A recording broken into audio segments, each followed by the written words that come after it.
तुम कैसे कह सकती हो कि मुस्लिम अच्छे होते हैं? पॉलिन हैंसन ने भड़काऊ बयान दिया कि कोई भी अच्छा मुस्लिम नहीं होता। पॉलिन हैंसन हमेशा बांटने का काम करेंगी। ऐसी नस्लवादी बातों से आप दिलों में नफरत फैला सकते हैं। मुझे लगता है वन नेशन की ये टिप्पणियां घिनौनी हैं। वह किसी बड़ी राजनीतिक पार्टी का नेतृत्व करने के लायक नहीं है। और वह 100% सही थी। 90 साल की उम्र में आपको कौन खाना खिलाएगा, नहलाएगा और सफाई करेगा? ये तो आपके बच्चे नहीं करने वाले हैं। अगर मेरी चली तो वे सब मरीन पे काम करेंगे। सबसे पहले मैं उनकी ही भाषा और उनकी ही रणनीति उनके खिलाफ इस्तेमाल करूंगा। यह बहुत ही नस्लवादी है और तीसरी दुनिया के प्रवासियों के लिए बेहद आपत्तिजनक है। ठीक है दोस्तों, ये हैं हैरिस सुल्तान। माफ कीजिए, मेरी आवाज कुछ दिन पहले चली गई थी, इसलिए आज एक जैसी रहेगी। आपको मुझे सहना पड़ेगा। ऑस्ट्रेलिया पलटवार कर रहा है। इसकी अगुवाई कौन कर रहा है? वन नेशन की पॉलिन हैंसन, जिन्होंने 3 दशक गुमनामी में बिताए। पश्चिमी सभ्यता इसे समझने को तैयार नहीं थी और हमारे पास भी पर्याप्त डेटा नहीं था। शत्रुतापूर्ण संस्कृतियों के लोग व्यक्तिगत रूप से अच्छे और अहानिकारक हो सकते हैं। सामूहिक रूप से जब शत्रुतापूर्ण संस्कृतियां पश्चिमी संस्कृति में आती हैं तो वे उसमें घुल मिल या समाहित नहीं हो पाती, और आगे चलकर जब उनकी संख्या बढ़ेगी तब वे आपकी अपनी संस्कृति, पहचान, इतिहास और सभ्यता के लिए सीधा खतरा बन जाएंगे। और यही हम अब होते हुए देख रहे हैं। हमारे पास पर्याप्त डेटा है, इसलिए अज्ञानता के लिए कोई बहाना नहीं है। ठीक है, मैं इस नए सर्वे से शुरू करता हूं। ऑस्ट्रेलिया का सबसे जागरूक राज्य विक्टोरिया अब पूरी तरह बदल गया है। यह नया सर्वे अभी अभी आया है। वन नेशन विक्टोरिया में सबसे लोकप्रिय राजनीतिक पार्टी बन गई है, जो सबसे जागरूक राज्य है। लेबर 2014 से विक्टोरिया पर शासन कर रही है।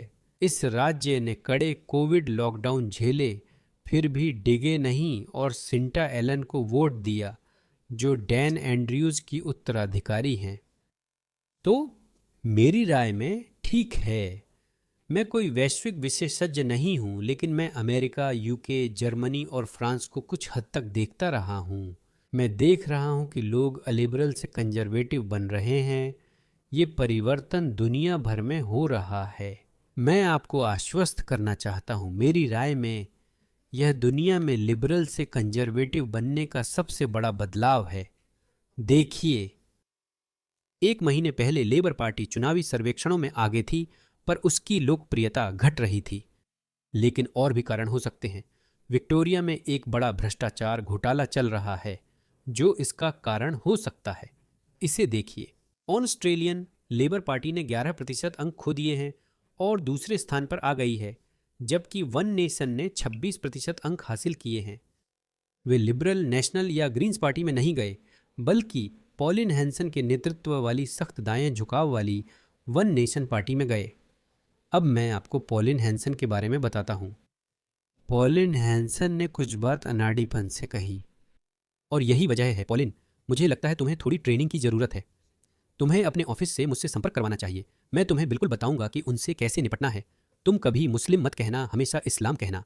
मैं पॉलिन हैंसन की बात समझता हूं और वो 100% सही थीं, इसे अपने शब्दों में कहने की बजाय। यही वो कह रहे हैं कि उन्होंने कहा, और वे उन पर बहुत सख्ती से हमला कर रहे हैं। सुनिए वो क्या कहती हैं, और उसके बाद वे उन पर हमला कर रहे हैं। यूके और अमेरिका की तरह इसका उल्टा असर हो रहा है। वो और ज्यादा लोकप्रिय हो रही हैं। ये सर्वे जो कल ही आया है, शायद इसी बयान के आसपास या उसके तुरंत बाद आया है, तो उनकी बात सुनिए। आप कैसे बता सकते हैं कि अच्छे मुस्लिम भी होते हैं? यही वो टिप्पणी थी। क्या आपने सुना? अब रिपोर्ट देखें। चैनल 10 की यह रिपोर्ट देखें। यह एक जागरूक चैनल है। आप मुझे कैसे बता सकते हैं कि अच्छे मुस्लिम भी होते हैं? इसी टिप्पणी ने पॉलिन हैंसन को फिर मुश्किल में डाला। उन्होंने ऑस्ट्रेलियाई लोगों को आपस में बांटने की राजनीति करके अपना करियर बनाया है। उस क्लिप पर वे ऐसे ही प्रतिक्रिया दे रहे हैं। ऑस्ट्रेलियाई मुस्लिम समुदाय के साथ मेरी संवेदनाएं हैं, जिनमें कई लोग डर और दुख महसूस कर रहे हैं। कोई भी डरा हुआ महसूस नहीं कर रहा है। मुसलमान डरे हुए महसूस नहीं करते। यह झूठ है। नस्लवादी धमकियों, इस्लामोफोबिक धमकियों में जबरदस्त बढ़ोतरी हुई है, लेकिन साथ ही तथाकथित नेताओं की बयानबाजी भी बढ़ी है। पॉलिन हैंसन ने भड़काऊ बयान दिया कि कोई भी अच्छा मुस्लिम नहीं है। पॉलिन हैंसन हमेशा विभाजन को बढ़ावा देंगी। ऐसी नस्लवादी बातें लोगों के दिल में नफरत भर सकती हैं। मुझे लगता है वन नेशन की ये टिप्पणियां घिनौनी हैं।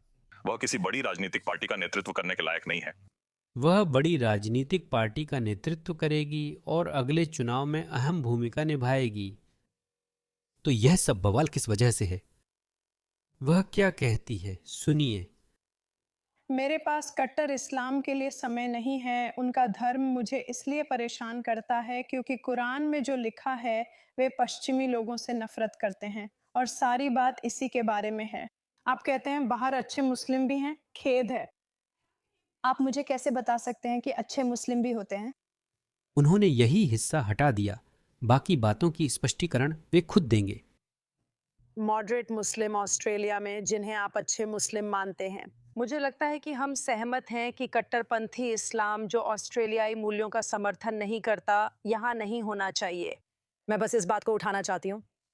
वो असल में क्या कहना चाहती हैं जब वो पूछती हैं कि अच्छे मुसलमान कैसे हो सकते हैं? वो एक सवाल उठा रही थीं। इसे सुनिए, यही उनका मतलब था। क्या आप अपनी उस टिप्पणी के लिए माफी मांगना चाहेंगे जिसमें आपने कहा था कि ऑस्ट्रेलिया में अच्छे मुसलमान नहीं हैं? मुझे नहीं पता क्रिस, आप इसकी गारंटी दे सकते हैं? एशिया वॉच लिस्ट में 18,000 लोग हैं। मैं कैसे जानूं ये कौन है? मैं कैसे जानूं कि देश में आने वालों की जांच कैसे होती है? ये सिर्फ मुसलमानों पर नहीं, अन्य ऑस्ट्रेलियाई भी, चाहे वे मुसलमान ना हो या अच्छे चरित्र के ना हो, देश में आ सकते हैं। मुझे लगता है देश में आने वालों की जांच पर्याप्त नहीं होती और इसकी मुझे चिंता है। मैं अपनी बात जरूर कहूंगी, चाहे आप या कई ऑस्ट्रेलियाई मुझे चुप कराएं। लोगों को सबसे ज्यादा चिंता सुरक्षा की है, खासकर संभावित आतंकी खतरे को लेकर, जैसा हमने पहले देखा है। बॉन्डो, हमने यहाँ कई आतंकवादी खतरे देखे और देश में जाने गई हैं। इस्लाम में ही हम नफरत देखते हैं, ये सब देश में हो रहा है। मुझे क्यों चुप कराया जाता है? क्योंकि आप जानती हैं मुझे इस देश के भविष्य की चिंता है। मुझे क्यों चुप कराया जाता है सिर्फ चिंता करने पर? मैं नहीं चाहती कि ऑस्ट्रेलिया, इंग्लैंड या दुनिया में खलीफा शासन जैसा बने, जैसा वे चाहते हैं। मैं शरीयत कानून नहीं देखना चाहती। मैं नहीं चाहती कि महिलाएं बुर्का पहने। मैं महिला खतना नहीं देखना चाहती। मैं नहीं चाहती कि ये महिलाएं बच्चों को पालें और उसका खर्च टैक्स देने वालों पर पड़े। और मैं ये बात कहती रहूंगी, तो आप मुझे बताइए, आपको लगता है ये अच्छा है या बुरा? मुझे नहीं पता ये लोग क्या सोचते हैं, और अगर इनकी संख्या इंग्लैंड, फ्रांस की तरह 24% तक बढ़ी तो ये क्या करेंगे? लेकिन मैं आपको बताती हूँ, अगर ये संख्या इससे भी ज्यादा हो गई तो क्रिस, फिर तो ये बिल्कुल अलग देश हो सकता है। मैं नहीं चाहता कि अच्छे ऑस्ट्रेलियाई मुसलमानों को बदनाम किया जाए। मैं अहमद अल अहमद जैसे लोगों के बारे में सोच रहा हूं जिन्होंने बॉन्डी में बहादुरी से यहूदी लोगों की जान बचाई। और मैं अहमद से मिला। मैं उनसे ओपेरा हाउस में मिला था। उस रात मैंने उनकी बहादुरी और उस बेवकूफ को रोकने के लिए धन्यवाद दिया।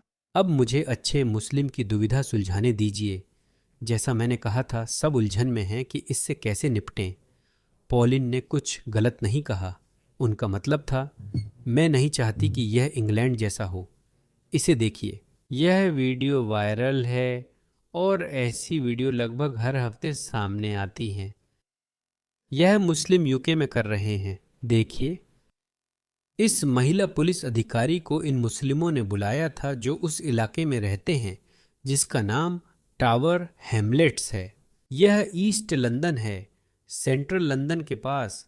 लंदन सिटी का पूर्वी हिस्सा जो ब्रिटिश नहीं बल्कि मुस्लिम इलाका है। वे कहते हैं उन्हें बुरा लगता है। वे पुलिस बुलाते हैं क्योंकि एक ईसाई प्रचारक प्रचार कर रहा है। बस इतना ही। यह पहली बार है जब मैंने किसी पुलिस अधिकारी को सच में खड़े देखा। यह बहुत कुछ कहता है, क्योंकि अभी हाल तक जब तक ब्रिटेन इन लोगों को खुश करने के लिए उनके पक्ष में झुकता रहा, उनकी मांगों को मानता रहा, लेकिन यह पहली बार है। ब्रिटेन में बदलाव आ रहा है। रूपर्ट लोव कह रहे हैं कि हम यहाँ संस्कृति बदलने की कोशिश कर रहे हैं। हम अभी ऑस्ट्रेलिया में उस मुकाम पर नहीं पहुंचे हैं, लेकिन यही पॉलिन हैंसन का मतलब है। सुनिए।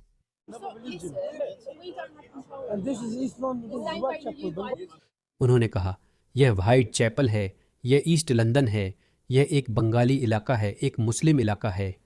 यह आदमी कह रहा है कि ईसाई प्रचारक को हाइड पार्क जाना चाहिए, यहाँ नहीं, क्योंकि यह एक मुस्लिम इलाका है। सुनते रहिए। यह हमारे स्वास्थ्य पर अत्याचार है। नहीं, मैं समझता हूँ। मुझे लगता है आप ये नहीं सुनना चाहते। मेरी सलाह है वहाँ से हट जाएं और उनकी बात न सुनें। बस वहाँ से हट जाओ, उनकी बात मत सुनो। ये इंग्लैंड है, ये लंदन है। दोस्तों, यही सब लेखांबा में होने वाला है। इसे देखो। वो तुम्हारे दिल में नहीं है। यह हमारा समुदाय है, वो हमारे इलाके में है, उससे ईसाई धर्म का प्रचार नहीं करना चाहिए। ठीक है, यह लंदन में, यूके में हर दिन हो रहा है, यही न्यूयॉर्क में भी हो रहा है। अब वहाँ एक मुस्लिम मेयर है। इसे देखो, यह टाइम्स स्क्वायर है। संयुक्त राज्य अमेरिका बहुत बड़ा है। देखो, महिलाएं पीछे हैं, पुरुष आगे हैं। यह हमारी ताकत और दबदबा है, समझे? यह इलाका हमारा है, तुम्हारा यहाँ कोई काम नहीं। मूल निवासी अपनी ही जमीन पर आजादी से नहीं घूम सकते। जहां भी इस्लाम जाता है यही होता है। यही बात पॉलिन हैंसन आपको समझाने की कोशिश कर रही हैं। यह समय इन नेताओं की सुनने का नहीं है, इन नेताओं की सुनो मत। इस जोकर को देखो। ये वही बातें हैं जो ब्रिटेन में भी कहते हैं कि NHS तीसरी दुनिया के प्रवासियों के बिना नहीं चल सकता। इस आदमी की बात सुनो। आपके बिना खाना कौन खिलाएगा, नहलाएगा और सफाई करेगा? क्योंकि ये आपके बच्चे तो करने वाले नहीं हैं। क्योंकि अगर मेरी चली तो वे सबमरीन पे काम कर रहे होंगे। उच्च वेतन वाली नौकरियों से लोग अपना घर चला सकें, लेकिन घर तो किसी को बनाना है, वो काम कौन करेगा? मैं उनकी भाषा और रणनीति उन्हीं पर इस्तेमाल करूंगा। यह नस्लवादी और प्रवासियों के लिए आपत्तिजनक है कि वे लोगों की पिछवाड़े साफ करेंगे। गोरे ऑस्ट्रेलियाई बच्चे एडिलेड में ऊंची तनख्वाह वाली नौकरियों में हैं, जबकि आप कहते हैं कि तीसरी दुनिया के प्रवासी सिर्फ पिछवाड़े साफ करने के लिए हैं। हमारे बच्चे ऊंचे पदों पर हैं। पहली बात यह है, दूसरी बात वह बकवास है। यही कहानी यूके में भी तीसरी दुनिया के प्रवासियों को सही ठहराने में इस्तेमाल होती है। NHS को प्रवासियों पर निर्भर रहना पड़ता है क्योंकि सरकार ब्रिटिश नर्सों की ट्रेनिंग कम कर रही है। तो यही है जो वे करते हैं। सबसे पहले वे तीसरी दुनिया के मजदूरों को लाते हैं, जिससे मजदूरी बर्बाद हो जाती है, क्योंकि जब कोई तीसरी दुनिया का प्रवासी आता है तो वह $10 प्रति घंटे में काम करने को तैयार रहता है। ऑस्ट्रेलियाई या ब्रिटिश व्यक्ति मानक वेतन का आदी होता है क्योंकि उसे जीवन शैली बनाए रखनी होती है। मुझे लगता है कि मैंने आपको यह उदाहरण अपनी पिछली किसी वीडियो में दिया था। मैंने एयर टास्का पर एक विज्ञापन डाला था जो हमारा क्रेग्सलिस्ट जैसा है। ट्रैम्पोलिन असेंबल करने के लिए किसी को बुलाना है। कुछ लोग आलसी होते हैं, इसमें 4-5 घंटे लगते हैं। मुझे तीसरी दुनिया के प्रवासियों से कई जवाब मिले। उनके नामों से वे अलग लगते थे। वे $100-150 में कर रहे थे, जबकि कुछ ऑस्ट्रेलियाई नाम वाले $400-500 मांग रहे थे। मेरे पास यह सुविधा थी, इसलिए मैंने ऑस्ट्रेलियाई चुना। इसी तरह वे स्थानीय श्रम बाजार को बर्बाद करते हैं। हम राजमिस्त्री, माली और सभी के लिए संघर्ष कर रहे हैं क्योंकि तीसरी दुनिया के प्रवासी ये काम बहुत सस्ते में करने को तैयार हैं। वे ऑस्ट्रेलियाई जीवन शैली से प्रतिस्पर्धा नहीं करते। एक घर में 10 लोग कमा रहे हैं। शायद वे वेलफेयर पेमेंट भी पा रहे हैं। यह पहली बात है।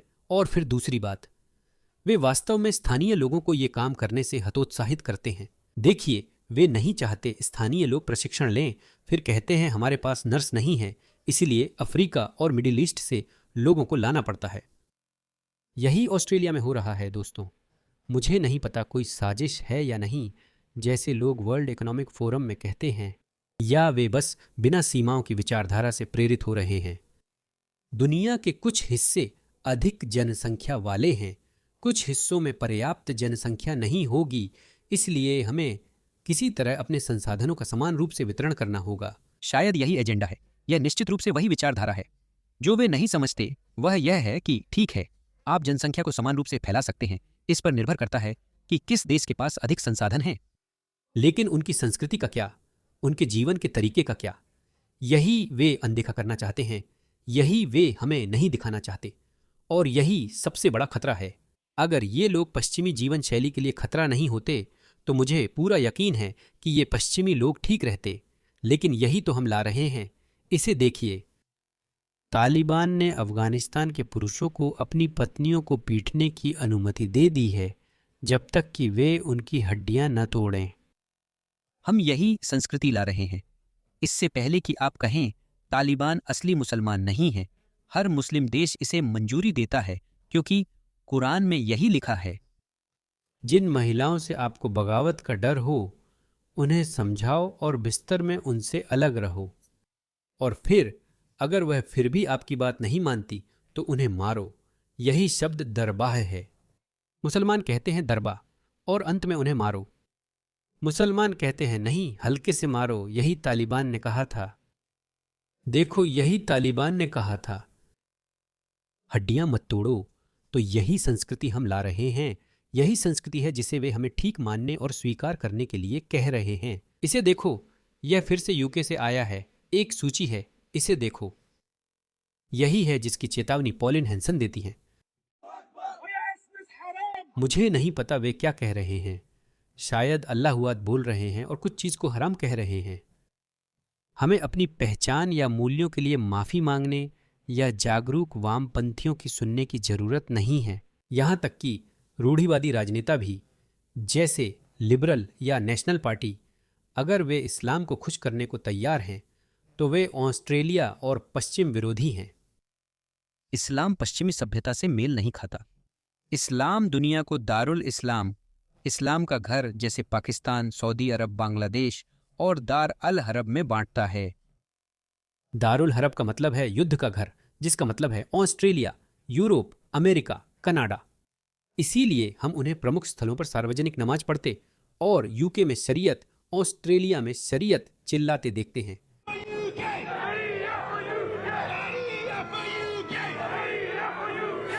ये कि अल्लाह की शरीयत लागू होने का इंतजार कर रही है।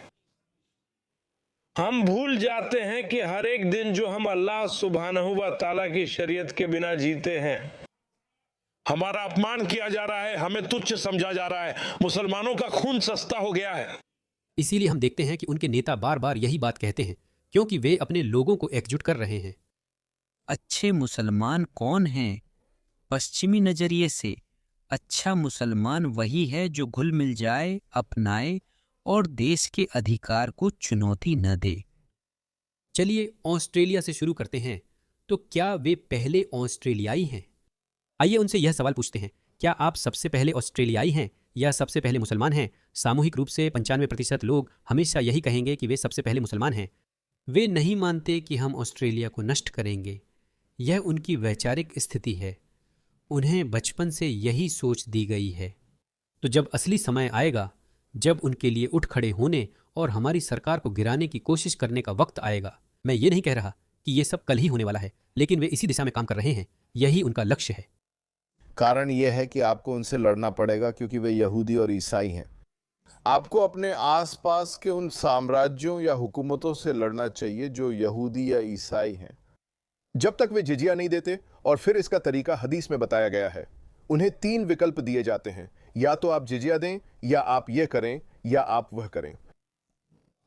तो ये 3 विकल्प हैं, या तो आप जिजिया दें, या इस्लाम कबूल करें, या आपको मौत की सजा दी जाएगी। यह यहूदियों और ईसाइयों के लिए है। बहुदेववादियों के लिए 2 विकल्प हैं, इस्लाम कबूल करें या मौत की सजा। हम माफी नहीं मांगते, यही सच है। आपके धर्म में विस्तारवादी तत्व होने के कारण मुसलमानों और गैर मुसलमानों में शांति संभव नहीं। इस्लाम एक योद्धा धर्म है, इसमें माफी नहीं है। यह विस्तार और विजय पर केंद्रित है। विजय, क्या वह एक अच्छा मुसलमान है? क्या वह एक बुरा मुसलमान है? हमारा एबीसी बीबीसी का बदसूरत जागरूक बच्चा है। ठीक है, मैं एबीसी नहीं देखता। वे पॉलिन हैंसन के खिलाफ प्रचार कर रहे हैं और मुसलमानों को ला रहे हैं। मेरे जैसे लोगों को क्यों नहीं लाते? मैं उनसे पूछूंगा, मैं उन्हें हदीस सुनाऊंगा, मैं उनसे कहूंगा, ठीक है, क्या आप अच्छे मुसलमान हैं या बुरे मुसलमान? चलिए इस पर बात करते हैं। तो हमारी समझ में एक अच्छा मुसलमान वह है जो वे सब चीजें नहीं करना चाहता। वही मोहम्मद हिजाब ने अभी कहा, हाँ, लेकिन मोहम्मद हिजाब इस्लामी तौर पर सही हैं। उन्होंने कुछ भी ऐसा नहीं कहा जिसे कोई इस्लामी विद्वान इस्लामी तौर पर गलत बता सके। कुछ मुसलमान कहेंगे मैं उनसे सहमत नहीं, वह मुसलमान अज्ञानी है। वह कहते थे मैं पहले मुसलमान फिर ऑस्ट्रेलियाई हूं और शरीयत अच्छी है। इनसे और अच्छे मुसलमानों से सवाल करो, कई बार वे भी अनजाने में इनसे सहमत हो जाते हैं। वे शायद तुरंत सहमत न हों क्योंकि यह उन्हें अचानक या आपत्तिजनक लग सकता है। जैसा मैंने कहा, असली वक्त पर क्या वे इस्लाम जानने वालों के खिलाफ खड़े होंगे? मोहम्मद हिजाब ऐसे मुसलमानों को तुरंत हरा सकता है। वह अक्सर उनका हवाला देता है, सही है। वह आयतें हदीसें सुना सकता है और मोहम्मद के उदाहरण से घटनाएं बता सकता है। आपके अच्छे मुसलमान क्या करेंगे? वे कुछ नहीं करेंगे। वे उनसे बहस नहीं कर सकते। वे क्या करेंगे? क्या वे पूर्व मुसलमान बन जाएंगे? नहीं, वे नहीं बनेंगे। पॉलिन हैंसन को अपनी क्षमताएं बढ़ानी होंगी और मुसलमान की जगह हमेशा इस्लाम शब्द का इस्तेमाल करना चाहिए। मैं समझता हूं कि उनका क्या मतलब था। उन्होंने बताया कि एशिया की वॉच लिस्ट में 18,000 लोग हैं, वैसे ही जैसे प्रिवेंट की लिस्ट में 95% मुसलमान थे। हमारी टेरर वॉच लिस्ट में 97% लोग मुसलमान हैं। हमेशा वही क्यों होते हैं? हमेशा ऐसा क्यों होता है? मैं भरोसा दिलाता हूँ, एशिया के पास सभी की निगरानी के लिए पर्याप्त संसाधन नहीं है। वो आदमी बॉन्डी बीच का आतंकी वॉच लिस्ट में था। बिल्कुल, उनके पास संसाधन नहीं है। ऑस्ट्रेलियाई, मुझे खुशी है वे लोग पॉलिन हैंसन पर हमला करते रहेंगे। पॉलिन हैंसन कुछ बयान देने वाली हैं जो शायद सुंदरता की दृष्टि से अच्छे न लगें, पर वह चुनावी सर्वेक्षणों में खोज रही हैं। और इसकी एक स्पष्ट वजह है, क्योंकि हमने बॉन्डी बीच देखा। यह एक सिडनी मॉल है। इसे देखिए, जो आप देख रहे हैं वही ऑस्ट्रेलिया में छोटे स्तर पर हो रहा है। मैं सभी ऑस्ट्रेलियाई और अमेरिकियों से इंग्लैंड जाकर खुद देखने का आग्रह करता हूं।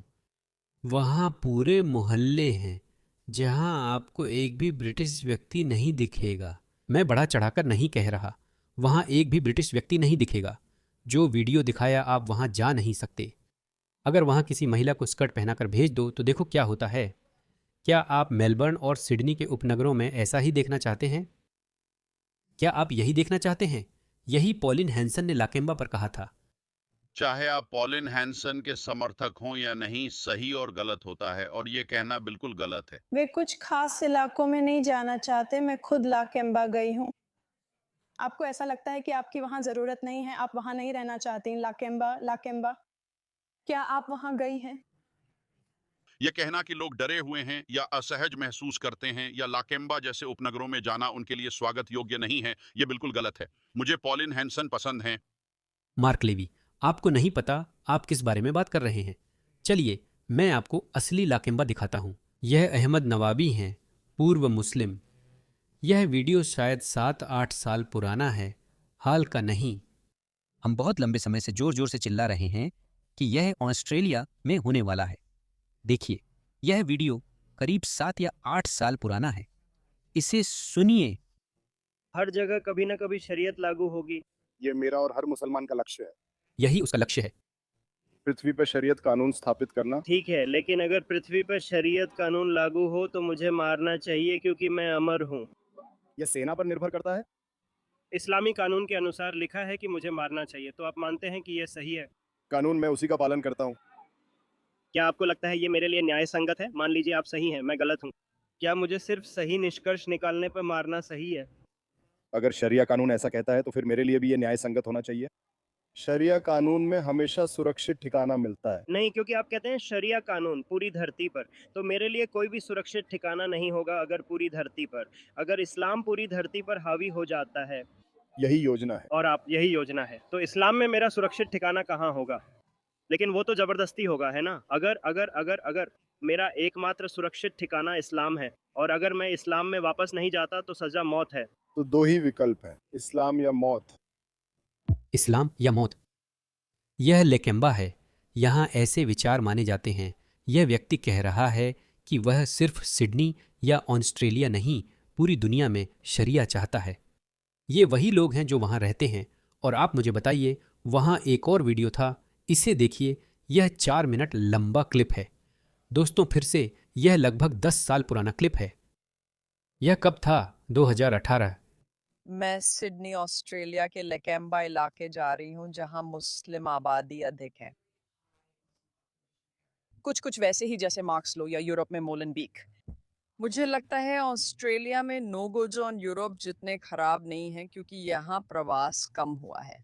लेकिन मैंने दंगों, हमलों और लैकेम्बा में कुछ ग्रूमिंग गैंग्स की अजीब और गरीब कहानियां सुनी हैं। नहीं, ग्रूमिंग गैंग्स नहीं, लेकिन हमारे यहाँ 2004 में इसी तरह की एक घटना हुई थी और हमने उसे शुरुआत में ही रोक दिया था।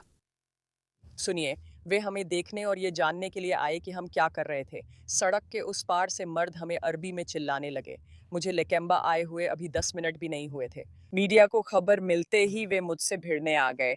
उन्होंने कहा कि ये इलाका पूरी तरह सुरक्षित है और मुझे वहां होने की जरूरत नहीं थी। लगभग तुरंत ही मीडिया की खबर गलत साबित हो गई। जैसे ही हम स्थानीय मस्जिद की ओर टहलने गए, बहुत ही उच्च पदस्थ पुलिस अधिकारी मेरे पास आए और मुझसे विनती करने लगे, कृपया वहां मत जाइए। बोल रही हूँ। इंस्पेक्टर रिकाजेस, कैम्पसी पुलिस। हाँ। सुना है आप लेकिमा मस्जिद में शामिल होना चाहते हैं, क्या ये सही है? मेरा वहां शामिल होने का इरादा नहीं, मैं केवल सड़कों पर घूमकर संस्कृति देखना चाहती थी। हाँ। हाँ। क्या आप इससे संतुष्ट हैं? हाँ। आप कहाँ जाने का सोच रहे हैं? मैं सिर्फ मस्जिद देखने बाहर गई थी। देखना कि मस्जिद कहाँ है? हाँ, क्या अगर मैं जाना चाहूँ तो क्या इजाजत नहीं मिलेगी? मुझे चिंता है कि आप वहाँ शांति भंग कर सकते हैं, इसलिए कृपया वहाँ न जाएं। मैं शांति भंग क्यों करूंगी? क्योंकि वहाँ का माहौल बहुत धार्मिक है। वहाँ का माहौल बहुत धार्मिक है, इसका क्या मतलब है? क्या तुम लोग देख रहे हो? ये लोग दशकों से झुकते आ रहे हैं। ये 2018 की बात है। अब ये हमें कह रहे हैं, ओह बचाओ।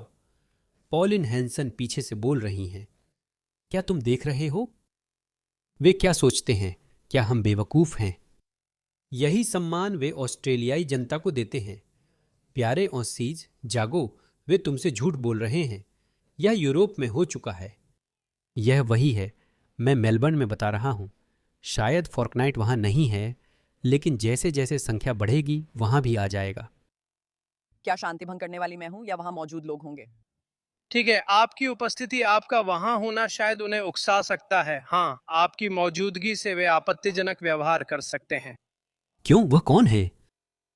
एक गोरी सुनहरे बालों वाली महिला जिसकी बाहें दिख रही हैं। वे इससे क्यों नाराज होंगे? यह देशद्रोह है, यह देशद्रोह है। पुलिस को उसके साथ रहना चाहिए और जो भी उसे अजीब नजरों से देखे उसे गिरफ्तार करना चाहिए। इसका मतलब वे मुझसे नाराज हैं। क्या आप मुड़ सकते हैं? मेरा इंटरव्यू मत लीजिए। नहीं। यहाँ की स्थानीय समुदाय बिना किसी डर के यहाँ घूमती है, मैं यहाँ बिना किसी अधिकार के घूमता हूँ। लेकिन मैं इस्लाम की आलोचक हूँ। हाँ। मैं यहाँ नहीं रह सकती क्योंकि मेरी संस्कृति में अभिव्यक्ति की स्वतंत्रता है। ऐसी स्थिति में आपके अपने विश्वास हैं और आपको अपने विश्वास रखने की अनुमति है। मुझे इसमें कोई आपत्ति नहीं है।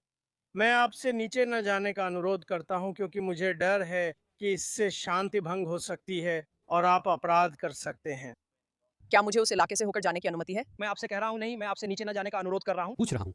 आप मुझसे पूछ रहे हैं। क्या मुझे यहाँ चलने का कानूनी अधिकार है? इस समय नहीं। मुझे पता है कि आप जा रहे हैं, लेकिन मैं कुछ इंटरव्यू करना चाहूंगी। क्या मुझे इंटरव्यू करने की अनुमति होगी? नहीं, मैं नहीं जा रही हूँ। क्या मुझे सड़क पर इंटरव्यू करने की अनुमति है? नहीं। क्यों नहीं? मैं बस पूछ रहा हूँ कि क्या मुझे अनुमति होगी? क्या मुझे होगी? ठीक है, कोई कैमरा नहीं, कुछ नहीं। क्या मुझे लोगों से बात करने और इस्लाम की आलोचना करने की अनुमति होगी? नहीं। नहीं। क्यों? मैं कह रहा हूँ आप अपराध कर रहे हैं। यहाँ ऐसा क्यों कर रहे हैं? क्योंकि ये एक बहुत ही इस्लामिक इलाका है। आप कौन से सवाल पूछने का इरादा रखते हैं? क्या मैं लोगों से बात या सवाल की आलोचना नहीं कर सकती? आप क्यों करना चाहते हैं?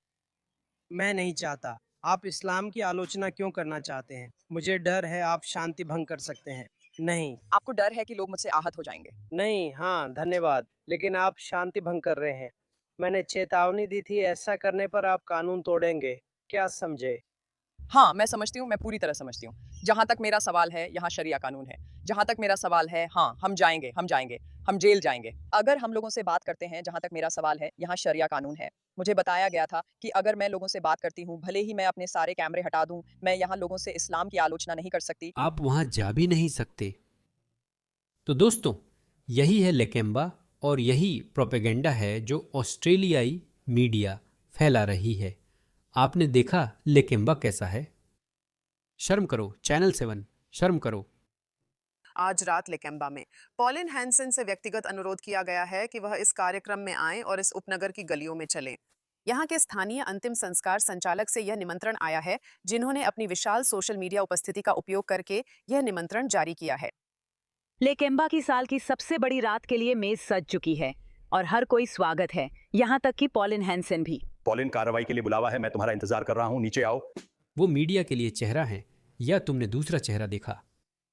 तुम वहां नहीं जा सकते। अब मुझे पूरा यकीन है मैं भी वहां नहीं जा सकता। मैं साल की शुरुआत में सिडनी में था, लेकिन सिर्फ गोरे लोगों के अच्छे इलाकों में ही रहा। तो पॉलिन हैंसन ने कुछ भी गलत नहीं किया, उसने कुछ भी गलत नहीं कहा। शायद वो अपनी बात को और अच्छे से कह सकती थी। हमेशा इस्लाम शब्द इस्तेमाल करें। अच्छे मुसलमान अप्रासंगिक हैं, जैसे नाजी जर्मनी में अच्छे जर्मन भी अप्रासंगिक थे।